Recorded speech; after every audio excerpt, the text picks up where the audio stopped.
welcome you to our library. This is a place where we are hoping to continue to prosper and provide those resources. And if you can take away anything from here, like I challenged the last group, is that share this. Share this to 3 more people so that you can get the information that our residents need. I personally wish that I could be sitting here to watch a specific one because with a background in real estate, it's actually good to be engaged, to have the proper questions we would like to have with the City of Lawrence. Nonetheless, I always take a few minutes of this time to let you know that the doors are open. We have our summer hours, and we also have our children's TV program, excuse me, coming up. So if you have an opportunity, we're open till 8 outside. Feel free to grab some brochures.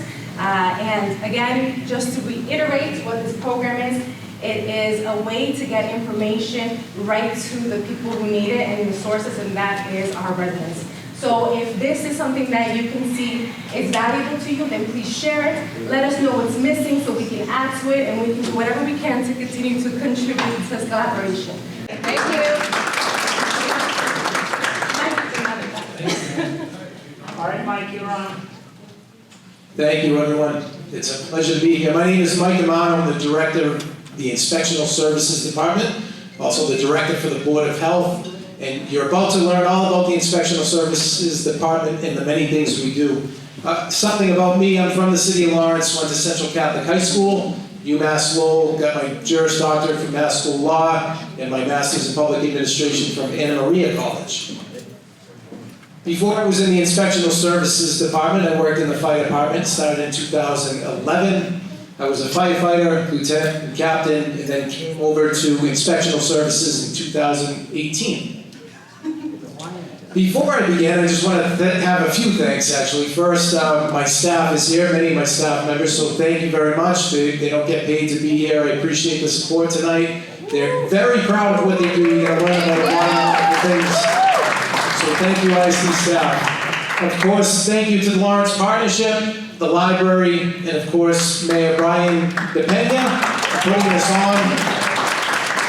This program is long overdue. It's incredible. I was lucky enough to see the tax assessor's presentation. We also had Pearl, our tax collector. We had many more presentations, I believe, once a month. So it's an awesome, awesome thing for the city, and I'm glad you're all here to enjoy it.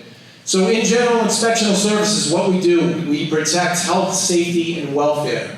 And I'm going to fly through some of these slides. My intent is to go quickly, and at the end, we'll open it up for questions. But I'm going to give you a little taste of many, many things we do. In ISD, we have a building inspector, and we have right now our building commissioner, David Palumbo, is over here doing the slides. And David and his team issue building permits. We also have a plumbing and gas division, which was very instrumental in recovering during the Columbia gas incident in 2018. We do plan reviews, so when you're developing in the city, whether it be a big building, a small residential home, David and his team and consultants come in and review those plans. We host wraparound meetings. The picture that you see on the slideshow is for the new Oliver School. So the wraparound meetings are a collaboration of many city departments. It's a great tool where people have the opportunity to bring all city departments at the table and get their questions answered so they don't have to run around the city to make that happen. We do some project coordination. The picture over there again is at the Oliver School. I think that's Mayor DePena and team putting the shovel in the sand at the beginning of this project. It's going to be a great project. We do zoning determination. David Palumbo, our building commissioner, is also the zoning determinator. And what you're looking at right now is a map of the city. Every district is in a different color. And if you were starting a business or building a single-family home, there would be a specific use. A very thoughtful planning happened many, many years ago, and a specific use in each location of the city. Business districts, industrial districts, residential districts. Some of the things that we find in zoning, you may not know, but we have zoning regulations on fencing. So things like having solid fences that that block driveways and people pulling their cars out. Those are safety issues, and there are also sometimes issues dealing with blight and aesthetics. So we have regulations in zoning for fences. We also have driveway regulations in our zoning ordinance. Often you may see driveways that are paved right to the border and maybe pave the entire property. In some districts, you cannot pave your entire property. It has to do with stormwater management, has to do with blight, and there is 2-foot buffers that you see in this picture. You see some nice grassy area and other things that are required of driveways. Parking is something that we see mostly from the zoning perspective. We have parking regulations. Every building needs a certain amount of parking. You can't park commercial vehicles on some streets, and it's something that comes up for us. Often we think about the police department with parking, but it is an inspectional services issue as well. Emergency response, our building inspectors primarily, and sometimes our health inspectors, will respond to a wide variety of emergencies. Many times, some of you have seen tragic incidents like this where there's big fires.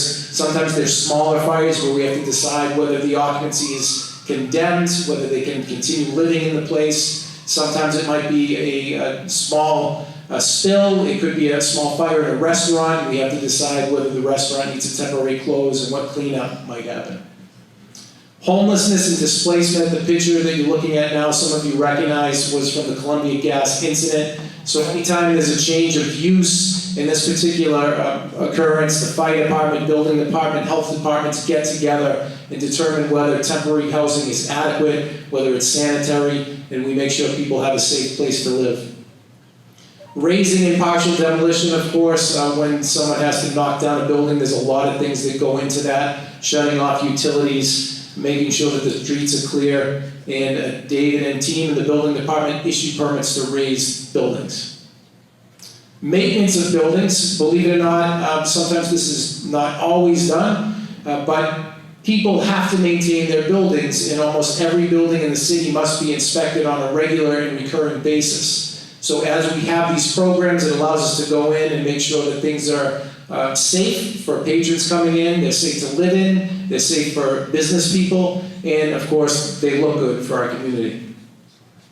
Commissioning new occupancies, every single building has sort of a birth certificate. So when a building is designed, it has to be specifically used for that purpose. Like this room that we're in here, this is an assembly, there's a certain amount of egress that's needed, lighting, and the person that commissions the building, again, is standing right in front of you. He determines that everything's up to speed with code.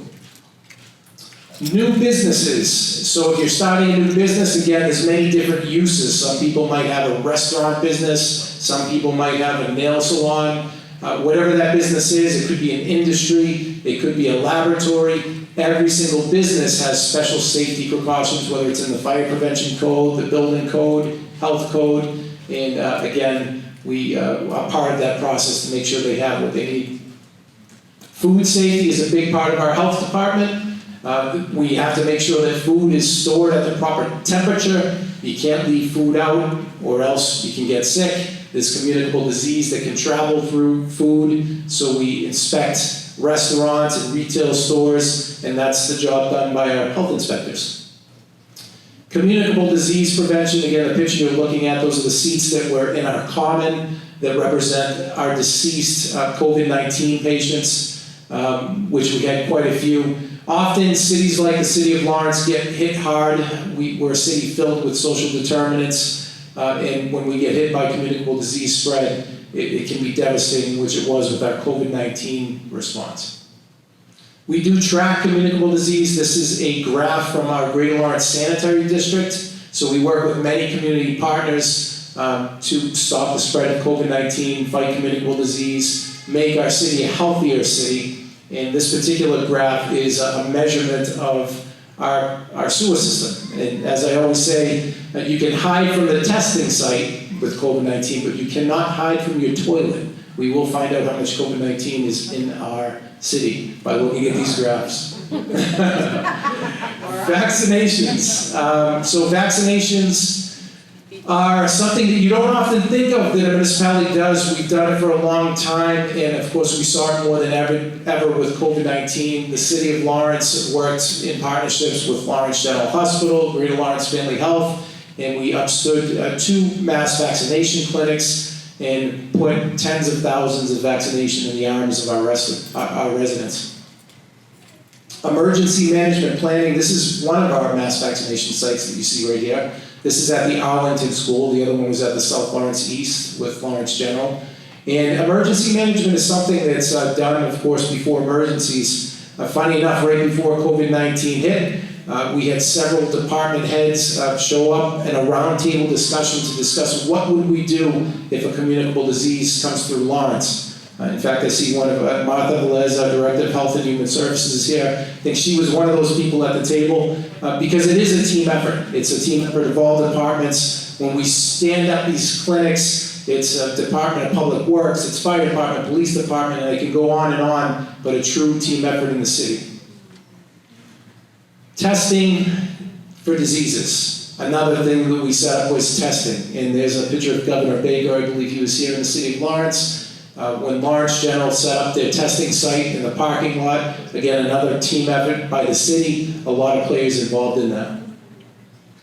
Some of the businesses that you see that we inspect, tattooing, microblading, massage therapy, these are all things that have very specific rules. If you think of a business, especially if it has to do with health, there's often a code of mass regulation that has guidance on what has to happen. And all of those things are looked at not only on a state level, but by our local inspectors. Housing inspections, another very important thing for our community. We live in a very dense community. We have very unique, we have many multi-families, and there's a sanitary code that deals just with housing. It tells us what the minimum standards of habitation should be. It talks about everything from utilities to egress to porches, and our inspectors go on a regular and recurring basis to make sure that our residents do have a quality of life and quiet enjoyment. Snow and ice removal, we have ordinances on this. I see Council President Mark LaPlante cheering on the snow removal. Thank you for being here, by the way. And snow removal is an obligation of our residents, of all of us. If you own a business, if you own a home, you're obligated in the city to shovel your sidewalk. We ask that you shovel fire hydrants and keep our pathways safe for our children going to school, for our people visiting our businesses. One of the things we find in housing, of course, are bed bugs, rodents, pests, rats, you name it. If there's some creepy crawler in someone's home, it's ISD, our health inspectors, that are going in to investigate how these things are coming in, whether it be a hole in a building, whatever the remedy may be. We ask that the property owners take care of their properties and get rid of those nasty critters. Housing court, we have code enforcement prosecutors. I think many people in this room with our staff have been either before a hearing officer or into the court. I always say it's a complicated business that we're in. We're not just going down the streets, writing tickets based on somebody parking in the wrong spot. Our code enforcement officials are very professional. Many of them have, or either have or are working towards higher degrees, bachelor's degrees, extensive training, certificates, and they're digging deep into code books. There's a lot of codes, there's a lot of law, and they really have to get a good understanding. It's really like the practice of law. I always say this is also a practice. Condemning buildings and spaces. When a building is in bad shape, at some point, sometimes the building's life is over, and we have to order the building to either be condemned, knocked down, or have severe rehab. Ask if you know of anybody who dumps, we'd be more than happy to prosecute that case. Vacant and abandoned properties. Vacant properties are dangerous. They are an attractive nuisance to children who want to explore. They're an attractive nuisance to homeless population who are looking for a place to shelter. And of course, they're blight. We don't want to look at something like this. We don't want our children to walk through the streets and see properties that are boarded up, have overgrowth and trash. Burial permits, transfer of bodies, another permit that's issued by the Board of Health. Tobacco enforcement. We enforce tobacco retail, we enforce smoking laws. We have a team that goes out, we do stings sometimes to try to see if people are selling tobacco to minors and stop that practice from happening. Stormwater management, another partnership in the city. We work with our water commissioner, Milagros Pueblo. and we review plans for stormwater management. Lead paint determination, another community effort. There's some community partners with community development, Mayor's Health Task Force, and some other agencies outside Greater Lawrence Community Action Council, all in the fight to make sure that there's not dangerous lead paint in our houses. Swimming pool inspections. Don't have to say a lot about that, but community pools do get inspected. Mosquito control, Triple E, West Nile. We haven't seen this in a little while, but some of you remember there was a time where our community had to decide whether to close things up at a certain time because we do have dangerous mosquitoes that can cause disease, and it's something that's closely watched by our health officials. Hawker, peddler, transient vendors. When you see someone on the side of the street selling hot dogs from clothing, that's something that comes through. It could be a zoning issue, a permitting issue, but we're part of that inspection process. And food truck, of course. This is a food truck from Tres Latinas, some great Latina cuisine. And we have quite a few food trucks in the city. There are issues, I can remember back in the fire department when there were some food trucks that were exploding across the United States. And it was, yes, I said that, exploding. Some of you may remember that in the news. And it was important to make sure that food trucks had the proper precautions, whether it be where they store their fuel, their propane tanks, how the piping is in. So today, I'm proud to say we have a great program where we have an inspection with our plumbing inspection, electrical inspector, fire department, health inspectors to make sure that we have the safest product that we can have. Outdoor dining, we've seen this more with COVID-19. Great opportunity for business owners to expand their business during the summertime, but also safety precautions have to go into this. You can see there's some, this looks like Terra Luna, there's some barriers, jersey barriers to protect patrons from cars coming on, and of course the same health rules apply for food safety. Movie productions. Sometimes movies come to the city of Lawrence. We have Ben Affleck there, Mark Wahlberg. We had a movie filmed at the old Showcase Cinemas. I think Ben Affleck was downtown around the Common Street area. When movies come to Lawrence, they often rely on a permitting process through the fire department and the building commissioner where structures are built. Sometimes cars go on fire. We work with those productions. Environmental health, air, water, noise, odors. Lots of things that affect the environment. We want to make sure that we have clean rivers, clean air, and of course we're in a city, we've had instances where there's maybe loud industry or something loud happening in the city which interrupts our quiet enjoyment. So those are all things that we investigate. Animal control, rabies, hens, roosters. Some of you have heard the cock-a-doodle-doo of the rooster. We do enforce and do not allow nuisance animals in the city. And we also, when we have dog bites and cat scratches, we have an animal control inspector that goes out and issues quarantine orders for rabies. And we also, from time to time, see some other random wildlife in the city.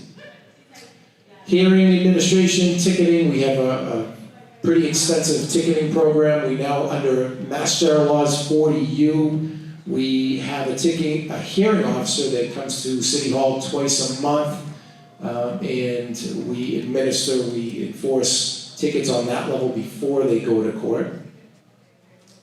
Our Board of Health and Licensing Board, Inspectional Services is the administrator of Board of Health and the Licensing Board. I act as the director for the Board of Health. So I report to the Board of Health with any health issues, and we also have some of our clerks who will take the minutes, write decisions for both the Board of Health and the Licensing Board. Zoning and Planning Board are not administered by Inspectional Services, but we participate heavily. If you go to those meetings, you'll often see myself or Dave Palumbo or someone else from Inspectional Services participating in the planning and zoning. Automobile sales, we were there for automobile sales and automobile shops and repairs, whether it's new cars, used cars, those all get licensed through the licensing board. And liquor sales, again, retail sales, I see Primo Liquors there, I think on Haverhill Street, I can't recognize where that drink is from, but it looks like a nice drink. And that is something that we also enforce regulations dealing with restaurants to retail liquor. Health education, public health, we could go on, and I won't, but we could go on and on about the impacts of public health and how health is expanded in our community. And we host seminars, anything from lead paint prevention to communicable disease prevention to housing rules and regulations. We try to get out into the community. Speaking of lead, we look for things like the reduction of lead in our drinking water. This is sometimes monitored by state regulatory systems that report to us. So we work hand in hand on many levels with the Commonwealth of Massachusetts Department of Public Health and partner in many different things. Grants, we always have our eyes open for grants. I see Director Velez with a big smile on her face. I always pull her in and she pulls me into different grant opportunities. Always a hunt for money. This particular one was our purple air sensors. And these are 10 devices that are put across the city of Lawrence to measure air quality. So again, it's an environmental justice issue with the city of Lawrence. We've had a long history of factories. We're a dense city, so we want to make sure that we have clean air for our children. I should say, you don't have to go back to the slide, but we have a partnership with Groundwork Lawrence, who's helping us install those. Thanks, Dave. Those purple air sensors. Health in Lawrence. What is Health in Lawrence? It's a combination of many partnerships, but our Health in Lawrence is made up of Inspectional Services, Health and Human Services, Martha Velez and team, and our Mayor's Health Task Force. And some of the partners that we have, we're part of our Massachusetts Region 3B Health Coalition. This is really comprised to promote emergency preparedness. We get together and plan for emergencies. And it's a partnership with the Commonwealth of Massachusetts, but we meet on a regular basis with some of these communities: Andover, Lynnfield, Methuen, North Andover, North Reading, and Reading. A lot of what we do is about advocacy for equity. So we really push equity, not equality. It's very important in our community. And equity specifically, I don't know if I have another slide on this, but I guess I will, I'll go a little bit more into this because I'm very proud of it. Your inspectors, who a lot of them are in the front row here, recently they did a lot of different things. Sometimes our building inspectors just looked at buildings. Our plumbing inspector just looked at plumbing. And during the COVID-19 epidemic, that word equity came up a lot, and the importance of equity in our community. We simply don't have the same benefits that other communities have. We're behind a little bit because of our density, because of the social determinants that we face. So inspired by what happened with COVID-19, a lot of these inspectors who were just inspecting buildings, they actually stepped up and they made phone calls to COVID-19 patients. They wanted to make sure that they knew that they were positive for COVID-19. They wanted to make sure that they had resources, whether it be food. They worked with Director Martha Velez and her team in delivering food, and they did a lot of great things. And during that time, their union, the inspectors union, the city actually negotiated with the city to change their title and open up an umbrella title calling themselves Health, Safety, and Equity Officials, which really very proud of it. It's something that I will remember for the rest of my life, literally, because I think it was a big deal. And it sounds, yes, it's just a title, but I think it was more about the mission that they chose to accept. So now you should be proud that even your building officials, even the building commissioner, the plumbing officials, they're going out there and they're looking for health issues that impact all of us, not just the piping, not just the building. And it's important to them. I've heard Dave Palumbo advocate for having laundry in units when we do these planning developments. And I see Alberto rolling his eyes with a big smile. He's one of our developers who has bought into that. Thank you. And why laundry in units? What does that mean? Well, that's important for our community. It's important when we have parents who might struggle. Maybe they're single parents. Maybe they're working 2 jobs. Maybe they don't have time to open their mail, let alone walk up the street to do laundry. Maybe they don't have transportation. So little things like that we open our eyes to, and it's a team effort, but we want a better Lawrence, and we want it to, and it starts with planning, even in development. So I'm grateful to you, Alberto, and to every other developer who's bought into this concept, and grateful again to my staff, Dave Palumbo, for also buying into this. Thank you. 14 Large Cities Health Coalition, another group that we're part of. I have the honor of sitting on a coalition with these cities here: Boston, Worcester, Springfield, Lowell, Cambridge, Quincy, Lynn, New Bedford, Brockton, Newton, Fall River, Somerville, and Framingham. These are the largest cities in Massachusetts. The health directors get together on a bi-weekly basis now. We were meeting, it felt like twice a week during the pandemic. The populations of the 14 largest cities make up 30% of the population of the Commonwealth of Massachusetts. So when we get together, we get a lot of knowledge, we strategize together, we talk about best practices, all to make our cities better. But it turned out to be a great coalition that got even stronger during the pandemic. Social vulnerability, I think you heard me say that word, or at least social determinants. What does that mean? Below poverty, unemployed, income, high school diploma, age 65 or older, under 17, civilians with disabilities, minorities, English as a second language, no vehicle, all that stuff that I talked about is so important to health, and it impacts our lives on a daily basis.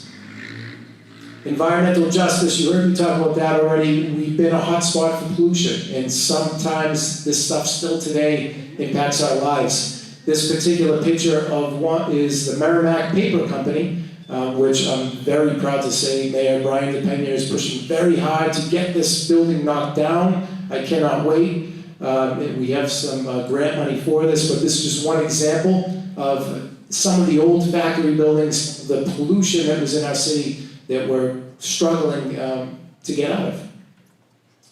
And health, safety, and equity, I guess I did have a slide on it.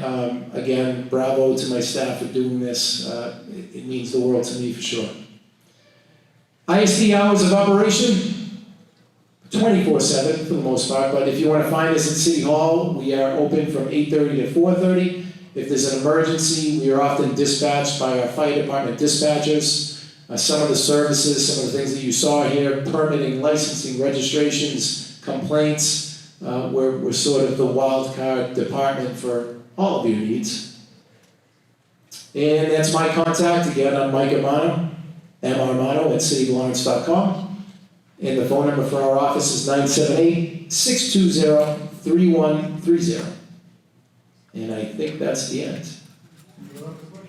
All right. So, thank you.